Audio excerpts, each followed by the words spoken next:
The sustainable intensification of maize legume cropping system for food security in Eastern and Southern Africa, CIMMYT, is an 8-year project carried out by 12 national and international groups in Ethiopia, Kenya, Malawi, Mozambique, Tanzania, and extended to Botswana, Uganda, and Rwanda. One of the overarching goals of the project was to increase productivity of maize and legumes by 30% by 2023, reduce the risk of market failure by 30% as well. The CIMMYT project assessed the long-term benefits of conservation agriculture compared to conventional farming system. It found that conservation agriculture is the way forward in order to achieve sustainable intensification of maize and legumes and thereby improving food security across the project countries. The 3 pillars of conservation agriculture were promoted throughout the projects and applied across farming communities. Once these practices had been demonstrated and used in the field, CIMMYT partnered with media to scale up findings to 5 million viewers on Shamba in Kenya and Tanzania. The first pillar of conservation agriculture is minimum tillage. Minimum tillage means avoiding plowing or using a hoe over the whole field. Instead, small holes are made only where the crop is to be planted. You can do this with a hoe or a reaper. Keeping the soil intact keeps it healthy and saves time on labor. The second pillar is crop rotation. This means you do not plant the same crop on the same piece of land year after year. Instead, rotate the crop. For example, rotate beans with maize and maize with potatoes. Crop rotation stops pests and diseases building up in the soil. It also helps keep nutrient balance. The third pillar is soil cover or mulching. This means using the remains of previous harvests, such as maize leaves or dried banana leaves, to cover the soil of any crop. Keeping crop residues is like putting a hat on your head when it is hot. The residue protects the soil from scorching. It provides nutrients to the soil and helps hold water moisture in the ground. You can also plant cover crops. They will provide shade to your crops.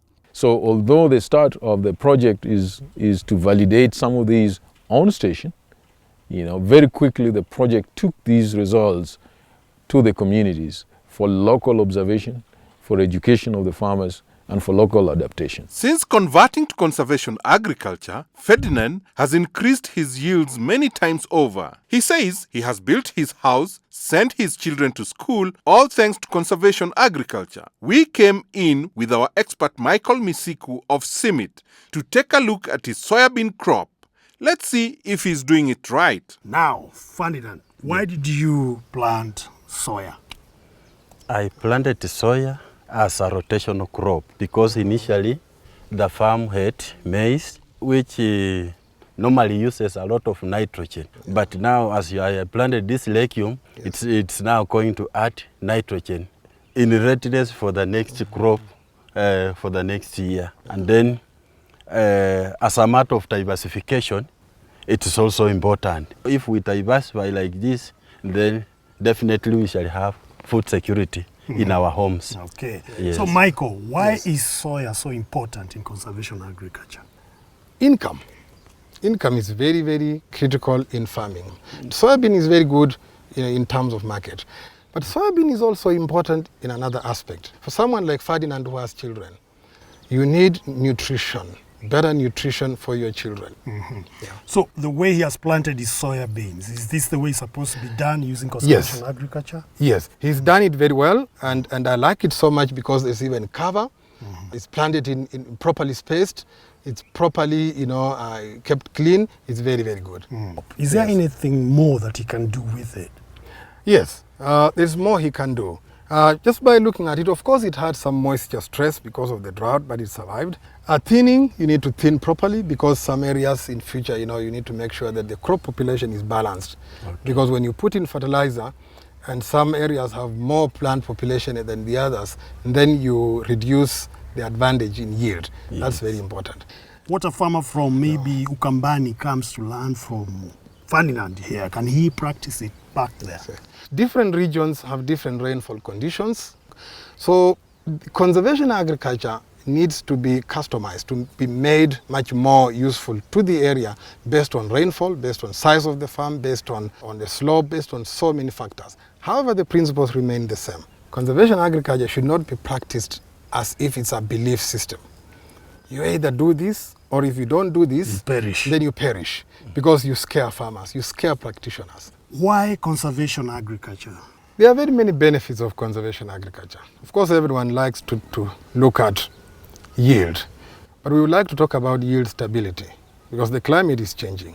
And this is how it works. So when you practice conservation agriculture, you basically are conserving soil moisture in the soil because of soil cover and because of minimum disturbance. When you conserve moisture in the soil, the chances are that you enhance, the chances of your crop surviving, especially in circumstances where there isn't prolonged drought. The other thing about a CA, which is again related to climate change, is that you don't want to lose your crop, but you also want to put in much less in terms of labor and in terms of seed. So saving, labor, saving cost, very, very, very important. Why conservation agriculture? So the future of farming is in CA, but we encourage that farmers going into CA must rely on some basic equipment. When you spray your herbicide, of course you'll use some equipment, a sprayer. Yes. When you make the lines to open up the soil to plant, we don't want a lot of disturbance, so basic equipment. Okay, so we expect that you will have sprayed using a herbicide, you will have made your lines to plant properly using proper spacing. Yes. And we also advise that use some fertilizer, particularly phosphorus fertilizer, when planting to help the plant root properly. So here I used organic hyperphosphate. Exactly. If you are into proper management of farmyard manure, for example, if you manage it properly, you only need to add a little mineral fertilizer to help the plant to develop the roots properly. But I'm assuming you will have actually made some effort to test the soil to know the level of phosphorus before applying any inorganic fertilizer. Yeah, I did it. Thank you. It was good. Yes. Lastly, when did you start doing conservation agriculture? How many years back? Some 7 years back.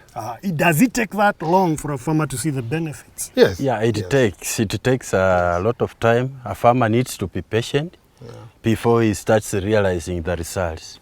So with the crop rest retention, with the addition of organic manure and all that, it will improve the soil structure, the soil nutrients gradually, and then eventually a farmer will start realizing the yield.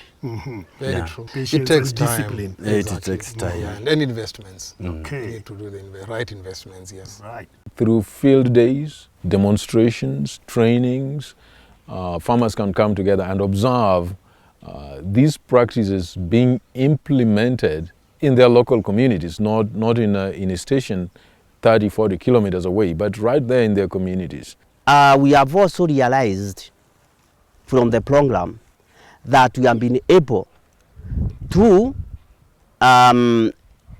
test and recommend up to 7 to 10 maize varieties. These are not the only varieties, the newly released or pre-released materials, not from CAR only, from anybody who is breeding maize varieties. And these are now with the farmers. Either they are in the market and they have been recommended by CARO and the other partners, including the farmers. Apart from maize, we also have legumes that have been recommended. We have the beans, we have the soya beans, we have the green grams, we have pigeon peas that have been recommended by CARO through this program. The project achieved that around 300,000 farm households adopted conservation agriculture practices. 14% of the households adopting the practices did so for more than 3 seasons.